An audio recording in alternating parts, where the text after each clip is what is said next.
Hello angels, welcome back to my channel is an angel fan fiction explained in Hindi. तो चलिए friends, अभी हम not a fairy tale का next part start करते हैं। तो अभी पिछले पार्ट में हमने देखा हुआ होता है कि जो वे विजन है वो टाइगर सेल से पूछता है कि उसका क्या हुआ, मेरे बढ़ने के बाद उसका क्या हुआ, वो कहाँ गया। तब टाइगर सेल बोलता है कि मास्टर, अभी आपको उसकी याद आई। तो टाइगर सेल के बाद सुन के ना वही विजन बोलता है कि नहीं, मुझे याद तो था पर मुझे समय नहीं मिला। तो क्या हुआ है? तो टाइगर सेल बोलना शुरू करता है कि मास्टर, वो मरा नहीं है, इवन वो तो पहले से भी बेटर लाइफ जी रहा है। क्या हुआ होता है कि मतलब एक कल्टीवेशन टेक्निक को ढूंढते हुए जो लंजन है वो ना मतलब एक केव में जाता है, और वहाँ पे जाने के बाद उसे ना मतलब एक कल्टीवेशन टेक्निक मिलता है जो कि मतलब एकदम बेस्ट होता है, जो वे विजन के लिए बिल्कुल सूटेबल होता है। तो वे विजन जो है ना उस कल्टीवेशन टेक्निक से खुद को मतलब होता है ना कल्टीवेट करना शुरू करता है। उससे क्या होता है ना, उसका जो हेवन रिल्म है, हेवन रिल्म का वो मिड रैंक है, मिड रैंक से वो तुरंत ही कुछ ही दिन के अंदर ना वो हायर रैंक में पहुंच जाता है। और हायर रैंक के मतलब एकदम बॉटल नेक जो होता है ना वहाँ पे पहुंच जाता है। और मतलब होता है ना, मतलब इतना जल्दी उसका प्रोग्रेस हुआ होता है जितना उसने पिछले कुछ सालों में नहीं किया होता है। ऑल द वेइंग जो है ना बहुत ही ज़्यादा फेमस है कि उसका कल्टीवेशन दूसरों के कंपैरिजन में बहुत ही जल्दी इम्प्रूव होता है। पर इस स्पेशल कल्टीवेशन टेक्निक के वजह से इसका जो कल्टीवेशन है ना और ज़्यादा ही इम्प्रूव हो रहा था।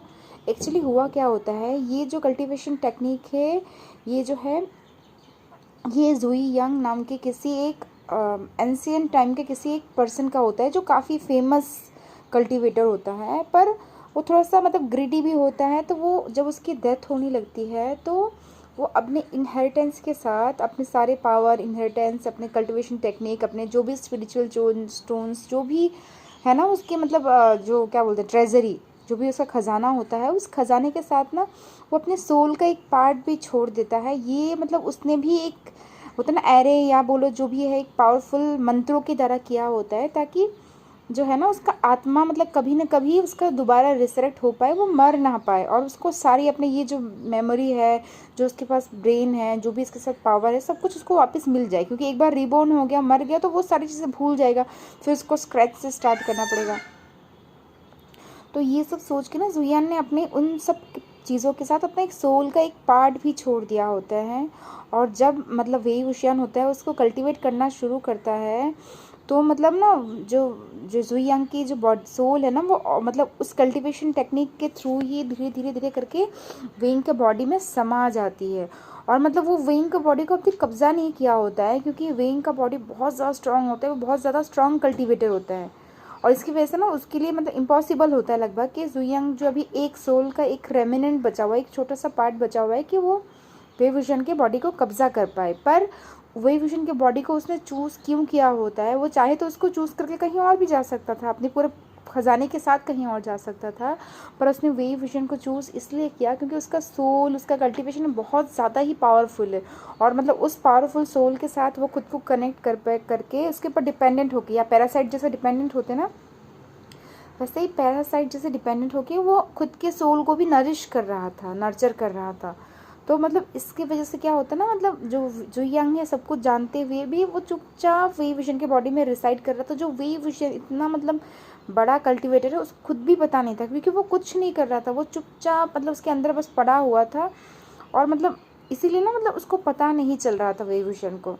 और स्पेशली जब धीरे धीरे वे विजन जो है उसकी कल्टीवेशन टेक्निक से कल्टीवेट करने लगता है, तो मतलब जो वे विजन का बॉडी है ना धीरे धीरे बिल्कुल सुइटेबल हो जाता है जुइयंग, ताकि इन फ्यूचर जुइयंग अपना सोल को स्ट्रॉन्ग करके उसको टेक ओवर कर ले। तो इसलिए जुइयंग को जो है ना वो वे विजन को मदद ही कर रहा था ताकि उसका बॉडी जो स्ट्रॉन्ग हो जाए।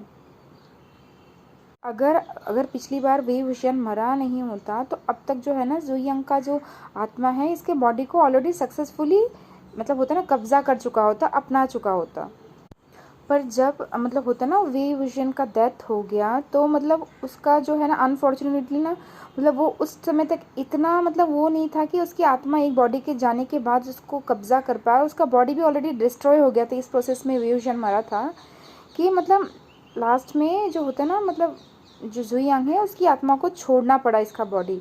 पर मतलब वेइंग को कुछ पता नहीं था कि क्या हुआ। तो वही इनको अभी पता चल रहा है। तब बोल रहा है ना, तब टाइगर सील बोल रहा है कि मास्टर आपके जाने के बाद उसने एक अच्छी पावरफुल बॉडी में खुद को अटैच कर लिया, और अभी तो जो है ना उसने उसके बॉडी को टेक ओवर भी कर लिया, यानी कि जो जिसका बॉडी को टेक ओवर किया था उसका आत्मा उसके अंदर है ही नहीं, बिल्कुल उसको स्लेव बना दिया है, फिर मार दिया है। और मतलब वो जो बॉडी में है अभी जुयांग ही डिसाइड कर रहा है। और वो जो है अभी वैन क्लैन का, यानी वैन सेक्ट जो है, वैन सेक्ट का एक बहुत फेमस डिसिपल के रूप में मतलब जो होता है ना अभी प्रेजेंट है। अभी उसका जो पहचान है वो जुयांग नहीं है, वो वैन सेक्ट का बहुत फेमस डिसिपल है, उसके नाम से जाना जाता है। पर जो मतलब होता है ना, जो बॉडी, नया बॉडी जो जुयांग ने कब्जा किया है वो इतना मतलब अच्छा भी नहीं है ऑब्वियसली, जो वेव विजन के बॉडी के कंपेयर में बहुत ज़्यादा ही इन्फेरियर है। पर मतलब जुयांग के पास कोई चॉइस नहीं होता है, इसीलिए ना मतलब वो उसने कब्जा कर लिया था। और काफ़ी दिनों के अंदर ही, इतना कमज़ोर आत्मा होने का फ़ायदा भी ये था कि कुछ दिनों के अंदर ही उसने उस डिसिप्लिन को, सोल को बिल्कुल एब्जॉर्ब कर लिया था, उसकी बॉडी को अपना लिया था। और अब वो बिल्कुल एक नए फेन नाम के साथ, आइडेंटिटी के साथ बहुत ही मतलब खुले में घूमता है।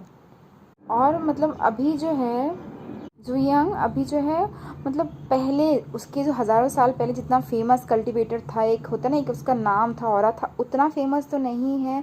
पर जब से उस डिसिपल का बॉडी में उसने कब्जा किया है, वो मतलब ना पहले से भी ज़्यादा मतलब हो गया ना, उस डिसिपल का एक नाम बढ़ गया है। और अब तो एक लीजेंड में वो डिसिपल जाना जाता है, मतलब पूरे कल्टीवेशन वर्ल्ड में उसका एक अलग ही पहचान है, अलग ही नाम है। और बहुत ही जल्द वो जो है ना वन जो सेक्ट है उसका नया पैलेस मास्टर भी बनने वाला है, यानी कि वन सेक्ट का जो होता है ना सेक्ट मास्टर भी बनने वाला है। और ये सुन के ना वे विजन भी बोलता है कि मतलब होता है ना अभी तक तो उससे कुछ बिगड़ा नहीं है, फिर भी वे विजन थोड़ा सा आश्चर्यचकित हो रहा होता है कि कितना कुछ हो गया इतने कुछ सालों के अंदर ही। एक्चुअली वन सेक्ट का एक मतलब होता है ना, एक इतना पैलेस मास्टर बनना एक बहुत बड़ी बात है कि वन सेक्ट जो है ना अभी काफ़ी ज़्यादा ही पावरफुल बन गया है। और वहाँ पे मतलब वे विजन सोच रहा होता है कि जुयांग है उसको कितने सारे रिसोर्सेस मिलेंगे और पता नहीं वो कितना कुछ तबाही मचाए, क्योंकि वो अच्छा कल्टीवेटर तो डेफिनेटली नहीं है, ऑब्वियसली बुरा, मतलब एक होता है ना, भले ही वो डेमोनिक पाथ का कल्टीवेशन नहीं कर रहा हो फिर भी वो बुरा कल्टीवेटर है, एक अच्छा पर्सन नहीं है, एविल पर्सन है वो। उसके बाद जो है ना टाइगर सिल बोलना शुरू करता है कि मास्टर यहाँ तक ये भी बात नहीं है, जो मतलब जुयांग है वो अब क्या कर रहा है, बहुत सारे सेक्ट्स को, छोटे छोटे सेक्ट्स को अपने अंदर दबा रहा है, और दबा दबा के ना अपने सेक्ट का पावर बहुत ज़्यादा ही बढ़ा रहा है। उसकी वजह से ना उसको पैलेस मास्टर बना दिया गया है। और वो मतलब जो दूसरे सेक्ट है उनके पास कोई ऑप्शन नहीं होता, क्योंकि वो या तो वो एनहिलेट कर दिया जाए या फिर उनको पूरा मार दिया जाए, या फिर मतलब खुद को वो मतलब उस अंदर उस सेक्ट के अंदर खुद को मतलब उनका जो है ना सबऑर्डिनेट मार लें। तो बिना ऑप्शन के मतलब वो सब जो है ना मतलब खुद को सरेंडर कर रहे हैं वन सेक्ट के पास। और जो बाकी बच्चे कुचे जो बड़े सेक्ट हैं उनके पास कुछ ऑप्शन तो है नहीं, तो वो सब मिलके जॉइंट फोर्स बना रहे हैं। देखिए जैसे कि जिन सेक्ट, जियांग सेक्ट और लैन सेक्ट, ये सब मिलके ना एक अलायंस बना चुके हैं, और अलायंस बना के ना मतलब उसके खिलाफ खुद को बचाने का, खुद के सेक्ट को बचाने का कोशिश कर रहे हैं। पर वो लोग इतने सक्सेसफुल नहीं हैं, क्योंकि जुयांग तो बहुत सक्सेसफुल है, ऊपर से उसके पास थाउजेंड्स ऑफ ईयर पुराना कल्टीवेशन टेक्निक्स है, ट्रेजर्स है, जो उसको और स्ट्रांग बना रहा है। और मतलब उसकी वजह से जो स्ट्रांग है वो स्ट्रांग बन रहा है, जो वीक है वीक बन रहे हैं।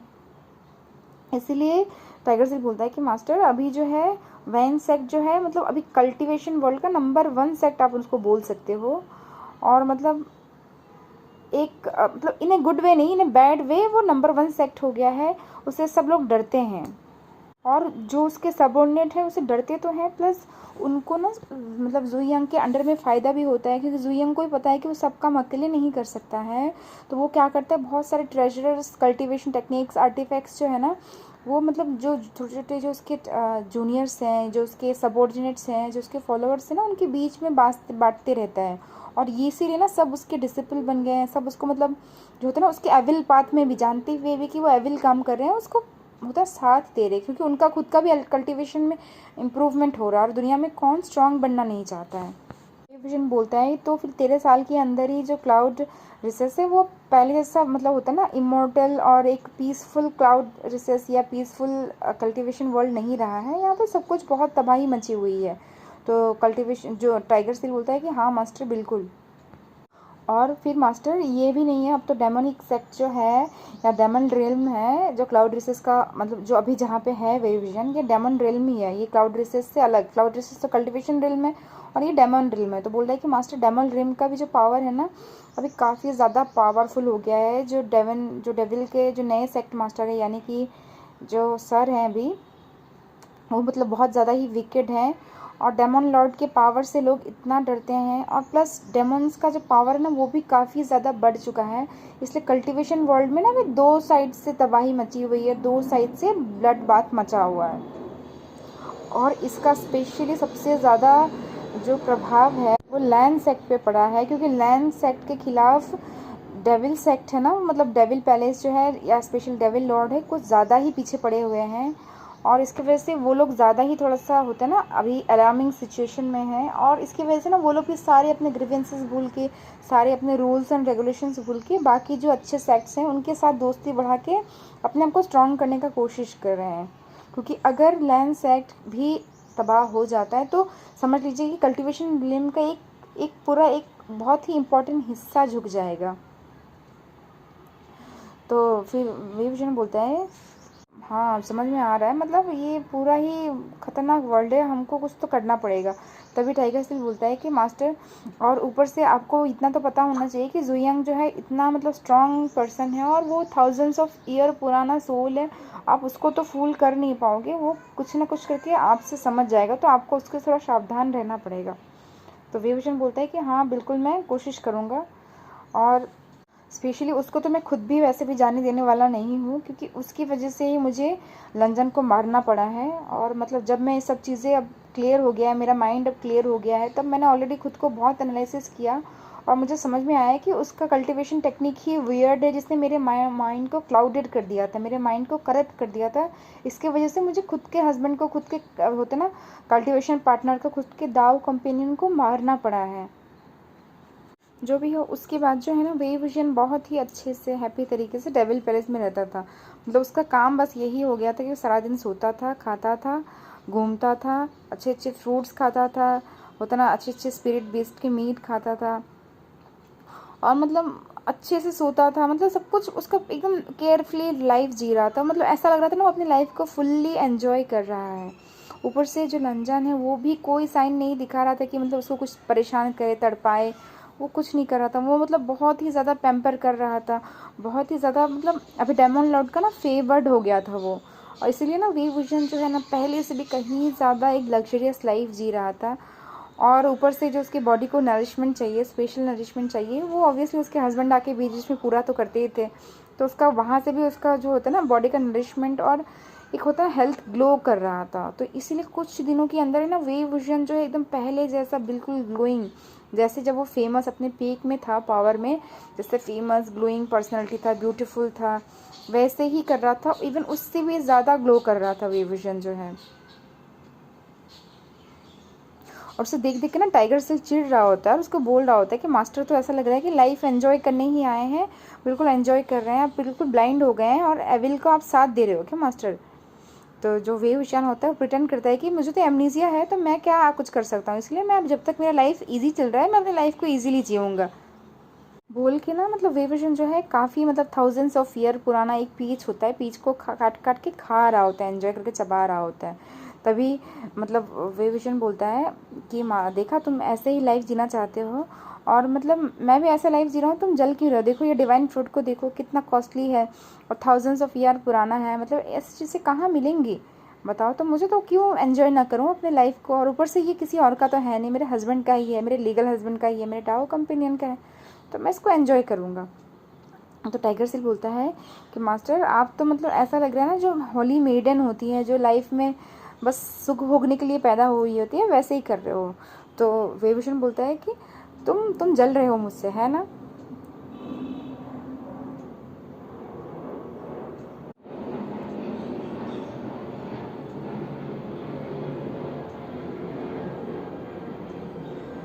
क्योंकि हम दोनों को ही पता है कि ये कितने दिनों का है, कुछ दिनों के अंदर ही जो है ना, मतलब ये आपका जो खुशियाँ हैं ऑलरेडी जाने ही वाली है। तो वे विजन जो होता है ना, मतलब स्पीच को खाना बंद करता है और एकदम धीरे स्वर में बोलता है कि तुमको पता नहीं चल रहा है, ये प्यार है, ये सच्चा प्यार है। और मेरे प्यार में इतना गहरा प्यार है, इसमें सबके लिए जगह है और मैं बहुत ही ज़्यादा मतलब होता ना क्या बोलते हैं इसको, अपने प्यार को महसूस करके एंजॉय करना चाहता हूँ। तब जो टाइगर बोलते हैं कि जोंग जो मतलब जो लान गोंगजी हैं वो ब्लाइंड है थोड़े से, उनका आपको मतलब जो होता है ना रियल चेहरा दिख नहीं रहा है, थोड़ा सा ध्यान देंगे तो उनको आपको रियल चेहरा दिख जाएगा लान गोंगजी को। तो वे विजन बोलते हैं है जब दिखा जाएगा तो देखा जाएगा बोल के ना अपने वो पीच को एंजॉय करने लगता है। और इसी तरह से ना मतलब डेमन लॉर्ड के साथ, डेमन लॉर्ड लंजन के साथ वे विजन का ज़िंदगी ना बहुत ही सुख से, बहुत ही मतलब खुशियों से भरा पूरा, एक ऐसा लग रहा था ना वो बस हनीमून पे आए हैं, अपना मैरिटल लाइफ जी रहे हैं, वैसा जी रहे होते हैं। ऊपर से वे विजन का जो एमनीजिया है तो उसको कल्टिवेशन भी करना नहीं पड़ रहा है, कोई बाकी सेक्ट की जिम्मेदारियाँ भी निभानी नहीं चल रही है, तो बस वो बस बेड में हो या फिर घूमते फिरते ही हो, वो आराम से एंजॉय कर रहा होता है। ऐसे करते करते और कुछ दिन बीत जाते हैं। तभी एक दिन का बाद होता है कि लंजन जो है ना बेड चैम्बर में ही वेविशन के साथ होता है, तभी उसके मतलब कुछ सडन ना अपना जो भी कर रहा होता है वो रुक जाता है। उसके बाद मतलब वेविशन की तरफ देखता है और उसे बोलता है कि मुझे अभी जाना पड़ेगा, तुम सो बोल के उठता है, कपड़े पहनता है और चला जाता है।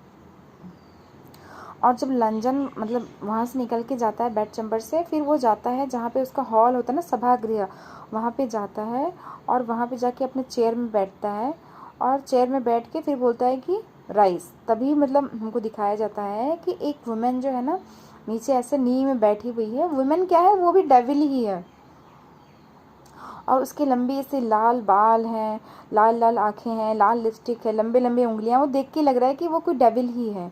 और उसकी आंखें ना चमक रही होती हैं, ऊपर से लंजन को देखने के बाद ना ऐसा लग रहा था उसकी आंखों में स्टार्स दिख रहे हैं।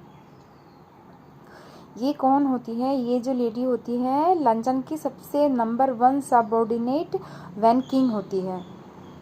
ये वैन किंग का वैन सेक्ट से कोई लेना देना नहीं है, इस स्टोरी में वैन किंग डिफरेंट पर्सन है। तो ये वैन किंग होती है। वैन किंग जो है ना सैल्यूट करती है और सैल्यूट करके बोलती है कि लॉर्ड मतलब जो काई टाउन है लैंड सेक्ट का, वहाँ पे हमारे एक सबऑर्डिनेट को जो है ना लैंड सेक्ट वालों ने मारा था, तो मतलब उन्होंने पकड़ लिया था और उसको मार दिया था बहुत ही क्रूरली। तो क्या मास्टर हम लैंड सेक्ट में हमला करने जाएं क्या? और मतलब लैंड सेट का नाम सुन के ना जो लंजन होता है उसके मतलब एक क्रूअल स्माइल उसके चेहरे में आ जाती है। वो एकदम फोर्स्टी स्माइल के साथ बोलता है कि नहीं, अभी सही मोमेंट नहीं है, अभी हम डायरेक्टली अगर लैंड सेट को हमला करेंगे तो शायद मतलब कुछ लोगों को मार पाए, पर हम बहुत बड़ा मतलब होता है ना कुछ कर नहीं पाएंगे, इसलिए हम वेट करेंगे सही समय का। जो है ना वन किंग बोलती है पर मास्टर, तभी उसकी बात को ना लंजन काटते हुए बोलता है कि पर ऐसा नहीं है कि मैं उनको ऐसे ही जाने नहीं दूंगा, मैं उन पे डायरेक्ट हमला नहीं करूंगा। लंजन बोलता है कि मैं जो है लंज सेक्ट पे डायरेक्ट हमला नहीं करूंगा, पर उसके अंडर के जो सबऑर्डिनेट सेक्ट हैं उनको तो हम मज़ा सिखा ही सकते हैं, इसलिए तुम जाओ और जाके जो लैंड सेक्ट के अंदर किसी भी एक सब्सिडियरी सेक्ट को जाके तुम उनको डिस्ट्रॉय करके आओ। और ये सुन के ना वैन किंग होती है, वैन किंग की जो ब्लड थर्स्टी आइज़ हैं वो बहुत ज़्यादा चमकने लगती है। मतलब उसको ये तो समझ में नहीं आ रहा होता कि क्यों मास्टर जो है ना लैंड सेक्ट को बिल्कुल ही कम्प्लीटली एनिहिलेट नहीं कर रहे हैं। उसको समझ में नहीं आ रहा होता कि मास्टर का कुछ तो दुश्मनी है, उसको पता नहीं है, पर उसको पूरी तरह से ख़त्म क्यों नहीं कर रहे हैं, उसको समझ में नहीं आ रहा होता। इसीलिए वो जो भी है इतना तो खुश होती है कि चलो एक कुछ तो उसको तबाही करने का मौका मिला, खुश हो गई होती है, चलो ठीक है एक ऑर्डर तो मास्टर ने दिया। ऊपर से जो मतलब वैन किंग होती है, वैन किंग का एक मतलब स्टेटस जो है ना डेमन लॉर्ड के डेमोनिक सेक्ट में बहुत ज़्यादा लोवेस्ट में नहीं होता है। वो पहले क्या था, वो स्लेव थी, जब उसके पुराने लॉर्ड थे उस समय वो एक स्लेव थी, उसका कोई पावर नहीं था। पर जब नए लॉर्ड आए उन्होंने मतलब सब कुछ को तबाह कर दिया, फिर नए तरीके से डेमन सेक्ट को बनाया, तब उन्होंने ना मतलब एक बार उसको मरने से बचाया था। उसके बाद से ना उसने कसम खा ली थी खुद को, मतलब होता ना वाव लिया था कि अब जो है ना वो बिल्कुल ही मतलब डेमन लॉर्ड की एकदम सबऑर्डिनेट बन के रहेगी और अपना लाइफ जो डिवॉइड करती है उनके लिए। और इससे उसके बाद से ही ना वो डेमन लॉर्ड जो है डेमन लॉर्ड के लिए बिल्कुल अपना लाइफ डेडिकेट कर चुकी है। उसका लाइफ जो है बिल्कुल लॉर्ड को ही बिलोंग करता है। इवन ना वो जो है वैन किंग जो है वो डेमन लॉर्ड को बिल्कुल बहुत ज़्यादा पसंद भी करती है और मतलब वो चाहती है कि उसके साथ उनका कोई रिलेशन भी बने, पर डेमन लॉर्ड को ना उससे कोई इंटरेस्ट है नहीं। इवन उसका मतलब डेमन लॉर्ड का ना इस पूरे डेमोनिक सेक्ट में ही किसी पे कोई इंटरेस्ट नहीं है। इसलिए वैनकिंग भी अपना मन मार के ना चुपचाप ही बैठी रहती है, क्योंकि उसके पास कुछ ऑप्शन भी तो नहीं है। ऊपर से वो मतलब डेमन लॉर्ड के खिलाफ तो बिल्कुल ही नहीं जा सकती है, इसलिए अपने अफेक्शन को ना मन में दबा के वो दूर दूर से ही बस देखती रहती है। जब देखता है कि लंजन जो वैनकिंग है ना अभी भी झुकी हुई है और उसकी तरफ ही देख रही है, तो वो मतलब थोड़ा सा स्टर्न वॉइस में बोलता है कि तुम अब जा सकती हो। और मतलब वो खड़ी होती है, खड़ी होकर दोबारा सैल्यूट करके यस मास्टर बोल के जा ही रही होती है।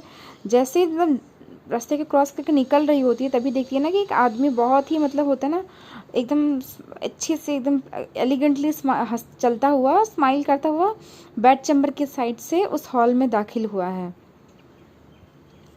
तभी वैनकिंग देखती है कि ये आदमी जो है काफ़ी लंबा है और उसके खाली पैर हैं और उसका पैर भी एकदम वाइट पोर्सलिन जैसा दिख रहा है। उसने वाइट कलर का बस इनर रॉप्स ही पहना हुआ है। उसके लंबे काले बाल हैं, बालों में ना एक लाल कलर का रिबन भी बांधा हुआ है और उसका देख के ना बहुत ही सेडक्टिव जो होता है ना वैसा वाला लुक आ रहा होता है। और मतलब उसको देख के होता है ना कोई मून जो है वो धरती पे आ गया है, जैसे मतलब उसको देख रही होती है, ऑब्जर्व करती है। जैसे वो आदमी उसके सामने से क्रॉस करता है वैनकिंग के, वो देखती है कि उसका जो है ना मतलब अभी भी आँखें थोड़ी थोड़ी लाल है और लिप्स पूरा स्वेलन है। और मतलब उसके जो कॉलर का उसने बस इनर रॉब भी पहना हुआ होता है ना, तो उसके कॉलर का कुछ कुछ हिस्सा दिख रहा होता है, तो वहाँ पे दिखता है कुछ मार्क्स। और वो देख के मतलब जो होता है ना वैनकिंग है बिल्कुल समझ जाती है कि क्या मार्क्स है और क्या सिचुएशन है। और उसको देख के ना वैनकिंग के अंदर एक बहुत ही ज़्यादा जेलस और किलिंग इंटेंट आ जाता है। और मतलब उसको ये भी पता चलता है कि उसने ऑलरेडी खबर सुना था कि जो डेमन लॉर्ड है वो अपने बेड चैम्बर में ना मतलब बहुत ही ज़्यादा आजकल समय बिताते हैं। मतलब वो कहीं सेट से बाहर जाते भी नहीं हैं और जो भी मैटर्स है ना वो उनके ऑर्डिनेट्स जो हैं वही मतलब सॉल्व करते हैं। तो पहले उसको लगा वैनकिंग को कि मास्टर जो है कल्टीवेशन कर रहे हैं, सेक्लेशन में है, इसीलिए उसने कोई डिस्टर्ब करने का या फिर कुछ मतलब खबर छानबीन करने का कोशिश नहीं किया। पर इस पर्सन को देख के जो होता है ना वैनकिंग समझ जाती है कि मास्टर क्या कर रहे थे। और मतलब वे विजन को देख के जो लंजन होता है ना उसको देख के स्माइल करता है और मतलब वैनकिंग वहीं पर ठहर जाती है स्माइल देख के, क्योंकि डेमन लॉर्ड को पूरे डेमन साइड में कभी किसी ने स्माइल करते हुए नहीं देखा था। और उसका स्माइल देख कर वो मेस्मराइज हो जाती है। ऊपर से उसके अंदर ना अजीब सा जेलसी वाला फीलिंग भी आता है कि ये स्माइल जो है ये उसके लिए नहीं है, ये किसी और पर्सन के लिए है, किसी अननोन अननेम पर्सन के लिए है। वैनकिंग वहीं पे खड़ी होके देख रही होती है और देखती है कि कैसे जो डेमन लॉर्ड है उसने उस पर्सन को ऐसे मतलब खुले बाहों से अपने बाहों में भर लिया और उसके चिन को पकड़ के अभी किस कर रहे हैं। और ये काफ़ी समय तक होता है ना उसको डेजली ऐसे होता है ना मोशनलेसली देख रही होती है। और जब देखती है कि काफ़ी समय तक वो किस विस कर रहे हैं, एक दूसरे को टच कर रहे हैं, वो पर्सन भी है ना वो सिडक्टिवली उसकी गोदी में बैठ के डेमन लॉर्ड के मतलब खुद को होता है ना जो प्लेजर दे रहा है मास्टर को, ये देख के उसके अंदर बहुत ही गंदा वाला फीलिंग आता है, जेलसी वाला फीलिंग आता है। और उसके अंदर मतलब इतना हेट्रेड जाग गया होता है ना कि मतलब होता है ना उसकी आंखों से जो हेटर है ना वो पूरे एटमॉस्फेयर में फील कर पा रहा था। और ऊपर से डेमन लॉर्ड जो है ना वो उसको फील बिल्कुल अच्छे तरीके से कर पाते हैं और इसीलिए वो अपने हाथों को ज़ोर से ऐसे मतलब होता है ना पावर फेंकते हैं उसकी तरफ, और पावर फेंक के उसको दूर से रूम से बाहर निकाल के फेंकते हैं और बोलते हैं अभी तक नहीं गई थी बोल के फेंकते हैं और रूम का दरवाज़ा अपने पावर से ही बंद कर देते हैं। और मतलब ये देख के मतलब जो वैनकिंग होती है ना वो मतलब झटके के साथ नीचे गिरती है और उसके मुंह से थोड़ा सा खून का थूक निकल जाता है। और वो खून थूक के मतलब वापस बंद दरवाजे के बाहर ही खुद को नील डाउन करती है, फिर माफ़ी मांगती है कि डेमन लॉर्ड मुझे माफ़ कर दीजिए, आपके सबऑर्डिनेट से गलती हो गई, मैं अभी जाती हूँ बोल के वहाँ पे तुरंत ही वहाँ से भाग निकलती है। और जो लंजन जी होता है ना वो बिल्कुल उसको ध्यान नहीं देता है, वो दोबारा मतलब होता है ना वेइंग को देखता है और वेइंग को अपने चेयर में ही प्रेस करके उसके साथ लव मेकिंग करने लगता है। तो चलिए फ्रेंड्स इस पार्ट को ना हम यहीं पे कंप्लीट करते हैं। आप लोग बताना आपको कैसा लग रहा है। और ये ऑब्वियसली डार्क लंजन फिक है, यानी कि इसमें काफ़ी सारे जो है ना कैरेक्टर्स डार्क रहेंगे, बुरे नहीं रहेंगे, एविल नहीं रहेंगे, पर वो डार्क रहेंगे, ठीक है। तो और जो कन्फ्यूजन है कुछ कुछ चीज़ें कन्फ्यूजन है या स्टोरी जो भी है ना मैं उसको जानबूझ के ऐसे ही बना रही हूँ, धीरे धीरे ना टाइम के साथ ही वो क्लियर होंगी। तो आई होप आप लोगों को स्टोरी अच्छी लग रही है। और जो लोगों को स्टोरी अच्छी लग रही है जिन्होंने मेरे चैनल को सब्सक्राइब नहीं किया है आप लोग प्लीज़ मेरे चैनल को सब्सक्राइब कर देना। Okay then.